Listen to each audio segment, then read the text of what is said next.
Hey, it's Melissa. I'm the writer and publisher at Wanging Dude Publishing. And thank you so much for being part of the channel. You can support the channel many ways down below. And every contribution you make goes to the publishing of my memoir coming out in 2025. So I want to do a quick video of a conversation I recently had with a friend. And this friend actually is one of the ones who's reading my book. I am letting a few friends read it to kind of go over some last minute changes before the galleys are printed.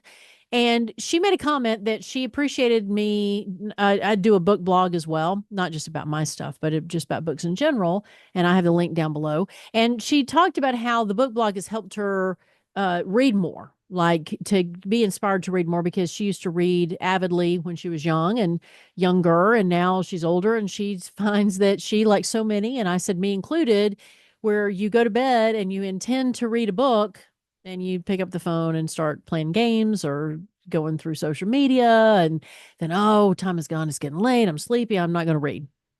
So a lot of times our phones have taken over reading.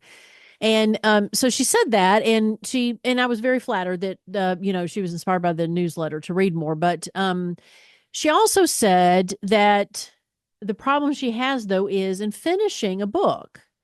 And it reminded me of something that a friend of mine told me years ago that changed the way I read. So I was opposite of my friend. I was a terrible reader. I mean, I could read, but I didn't enjoy reading when I was younger.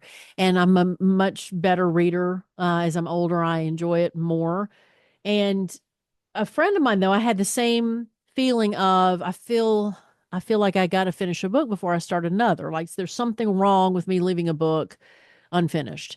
And this friend years ago said, you don't have to finish a book because she said it's like a movie or anything else. It's up to the author to make sure that you want to finish it. She's like, it's not your fault that you don't finish it if you get bored with it or it just kind of tapers off and you want to move on to something else. She said that's the author's responsibility. And so I was like, oh, so I stopped feeling guilty for not finishing a book. And it's still one of those things. Oh gosh, it's almost like I guess because you see the end with a book, you see where the final page is and you want to get to it, as opposed to a movie. Maybe you don't necessarily know how much time is left. You're like, fine, I'm going to switch to something else. A TV show, same thing. You switch to something else. You don't think twice about it. With a book, you feel bad about it. So that's what I told my friend.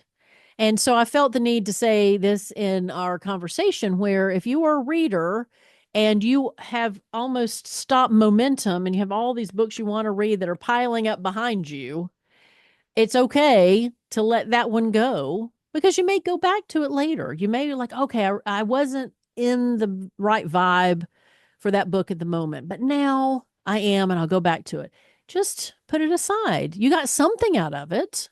There's plenty of books I've gotten fourth of the way through, half the way through, and I'm like, okay, I don't know. There's some books that I've kind of just flipped to the end, like, okay, I'm not going to finish this complete section, but let me go over here and see what the point might have been. So anyway, it's just basically a message to say it's okay.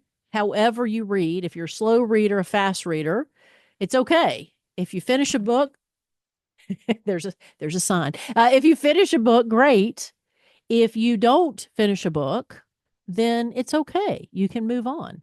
And don't forget your local libraries. You don't always have to buy books because sometimes with friends I know, they hesitate to read because they don't want to spend the time, spend the money for the book if they don't have it, or they don't want to bring another book into their home in more piles. They don't have room on their bookshelf. Well, don't forget your local library. That's a great place to get books. And then you have time to read it or at least check it out to see. I mean, literally check it out, but also check out the book to see if you like it. And then there's no harm, no foul. You just take it back to the library either way. So thank you so much for being a part of the channel. Again, you can subscribe down below. I have plenty of videos talking about this experiment that I'm doing that is writing my memoir, and I'm self-publishing. So plenty of videos about that. And if you want to subscribe to the newsletter that has nothing to do with my writing, then go to the description below and you can check it out there. Thanks so much. Hope you have a great day. Bye-bye.